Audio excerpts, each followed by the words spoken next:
सत्येंद्र जैन पर कसता जा रहा है ईडी का शिकंजा। सत्येंद्र जैन की रिहाइशगाह और दीगर मुकामात पर ईडी की छापामारी। 7 मुकामात पर ईडी की छापामारी। सत्येंद्र जैन फिलहाल ईडी की हिरासत में। बड़ी खबर इस वक्त आ रही है दिल्ली से। सत्येंद्र जैन पर कसता जा रहा है ईडी का शिकंजा। सत्येंद्र जैन की रिहाइशगाह और दीगर मुकामात पर ईडी की छापामारी। 7 मुकामात पर ईडी की छापामारी। सत्येंद्र जैन फिलहाल ईडी की हिरासत में है।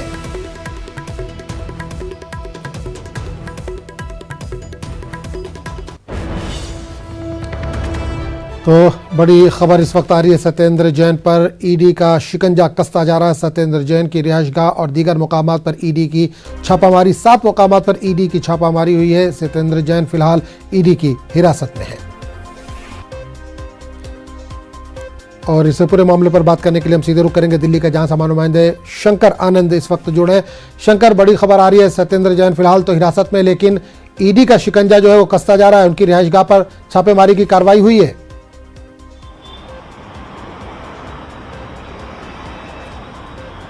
निश्चित तौर पे देखिए, दिल्ली के मंत्री सत्येंद्र जैन जो आम आदमी पार्टी के काफी वरिष्ठ नेता हैं, इनके खिलाफ एक बड़ी कार्रवाई को अंजाम देते हुए केंद्रीय जांच एजेंसी ईडी की टीम 7 लोकेशन पर इस वक्त में छापेमारी कर रही है। और ये जो पूरा मामला है, ये मामला 2015-2017 के बीच का है, जिस वक्त में उस वक्त में सत्येंद्र जैन और उसके साथ साथ उनके परिवार से जुड़े हुए कई सदस्यों के खिलाफ एक मामला दर्ज किया गया था। और ये मामला जो है इनकम टैक्स की एक रिपोर्ट पर दर्ज हुआ था।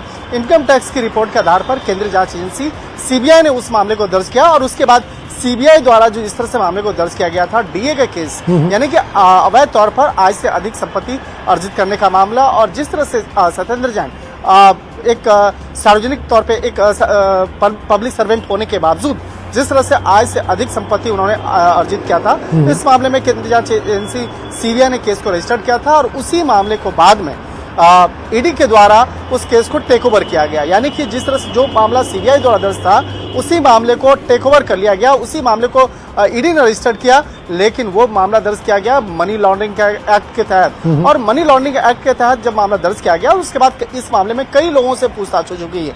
इस मामले में कई हवाला कारोबारियों से भी पूछताछ हुई, कोलकाता के कई आरोपियों की पूछताछ हुई। उसके बाद इस सर्च होने के बाद आगे की तफ्तीश को आगे बढ़ाते हुए आज 7 लोकेशन पर छापेमारी की जा रही है। हालांकि सत्येंद्र जैन इस वक्त में ईडी की कस्टडी में है और कस्टडी में लगातार उनसे पूछताछ चल रही है। 9 जून तक वो ईडी की कस्टडी में रहेंगे। उसके बाद फिर कोर्ट में पेश किया जाएगा और उसके बाद आगे की कस्टडी और भी मांगी जा सकती है। लेकिन इस वक्त में सत्येंद्र जैन कस्टडी में है। और दूसरी तरफ देखा जाए, उनसे जुड़े हुए 7 लोकेशन पर छापेमारी चल रही है। और इन 7 लोकेशन की अगर बात करें तो वो दिल्ली एनसीआर का इलाका है। हालांकि इसका कनेक्शन कोलकाता से भी जुड़ता हुआ नजर आ रहा है। लेकिन किस तरह से इस मामले में अभी तक की छापेमारी हुई, किस तरह से तमाम सबूतों को इकट्ठा किया जा रहा है, इस मामले में कई अभी तक लोगों के बयान दर्ज हो चुके हैं। तो एक तरह से कहा जा सकता है कि आने वाले वक्त में सत्येंद्र जैन बिल्कुल 7 जगहों पर छापेमारी की कार्रवाई जारी है, जैसे कि आपने बताया। तो क्या कुछ और गिरफ्तारियां हो सकती है इस मामले में? निश्चित तौर पे देखिए, इस मामले पर जिस तरह से ईडी के द्वारा कार्रवाई की जा रही है, इस मामले में कई अन्य आरोपियों की गिरफ्तारी भी संभव है। पहले इस मामले में जिस तरह से सत्येंद्र जैन की गिरफ्तारी हुई, उसके बाद सत्येंद्र जैन से जो पूछताछ हुई, उसी के आधार पर कुछ अन्य आरोपियों के खिलाफ जल्द ही एक्शन लिया जाना है। उस मामले में ईडी जल्द ही पूछताछ की जो प्रक्रिया है उसको अंजाम देगी। और उसके बाद गिरफ्तारी की जो संभावनाएं हैं, 1 से 2 सप्ताह के अंदर कई अन्य आरोपियों के खिलाफ बढ़ चुकी है। यानी कि 1 से 2 सप्ताह के अंदर कुछ और भी अन्य आरोपियों की गिरफ्तारी होगी। और उसके बाद इस मामले में कहा जा सकता है कि कई लोगों से पूछताछ भी अभी चल रही है। उनको लगातार कई अन्य आरोपियों को पूछताछ के लिए बुलाया जा रहा है। लेकिन ईडी जब तक जो एक पुख्ता तौर पे जब तक सबूत इकट्ठा नहीं कर लेती, तब तक नाम का खुलासा नहीं करती है। और हमारे जो सूत्र हैं उनका भी यही कहना है कि इस मामले में कई लोगों से हमारी पूछताछ चल रही है। लेकिन पूछताछ के बाद जब पुख्ता तौर पे सबूत मिल जाएंगे और अगर कोई महत्वपूर्ण बयान दर्ज होता है, तो उसके बाद ही आगे इस कार्रवाई को अंजाम दिया जाएगा। तो एक तरह से कह सकते हैं कि मामला काफी अभी आगे बढ़ चुका है। लेकिन इस मामले में सत्येंद्र जैन की जो मुश्किलें हैं आने वाले वक्त में और ज़्यादा बढ़ने वाली हैं, क्योंकि अभी गिरफ्तारी हुई है। गिरफ्तारी के बाद जिस तरह से एक कहा जा सकता है कि उसकी जमानत की जो अर्जी जिस तरह से लगाई जा रही है, वो निश्चित तौर पे वो अभी आने वाले वक्त में उसको बहुत ज़्यादा तवज्जो नहीं दिया जा सकता है कोर्ट में। क्योंकि जिस तरह से मनी लॉन्ड्रिंग एक्ट की अगर बात करें तो इस एक्ट के तहत जमानत मिलना बहुत मुश्किल होता है। और वही मुश्किलें सत्येंद्र जैन को भी आने आगे वाली आएंगे, हैं। बिल्कुल। और जैसे जैसे तफ्तीश का दायरा बढ़ता जा रहा है, कई महत्वपूर्ण जानकारियां मिल रही हैं और उसी के आधार पर आने वाले वक्त में उनकी मुश्किलें और बढ़ ज्यादा बढ़ सकती सकती है। हैं। चलिए, बहुत बहुत शुक्रिया शंकर इस तमाम जानकारी के लिए।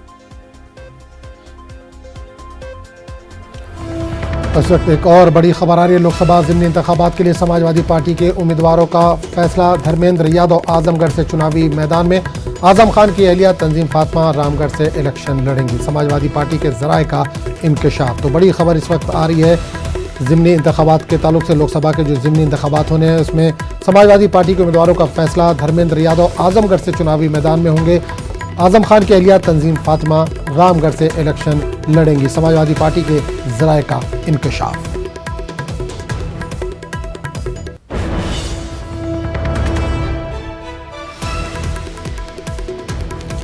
बड़ी खबर इस वक्त आ रही है लोकसभा ज़िमनी इंतखाबात के ताल्लुक से। समाजवादी पार्टी के उम्मीदवारों का फैसला। धर्मेंद्र यादव आजमगढ़ से चुनावी मैदान में होंगे। आजम खान की अहलिया तंजीम फातिमा रामगढ़ से इलेक्शन लड़ेंगी। समाजवादी पार्टी के ज़राए ने ये इंकशाफ किया है।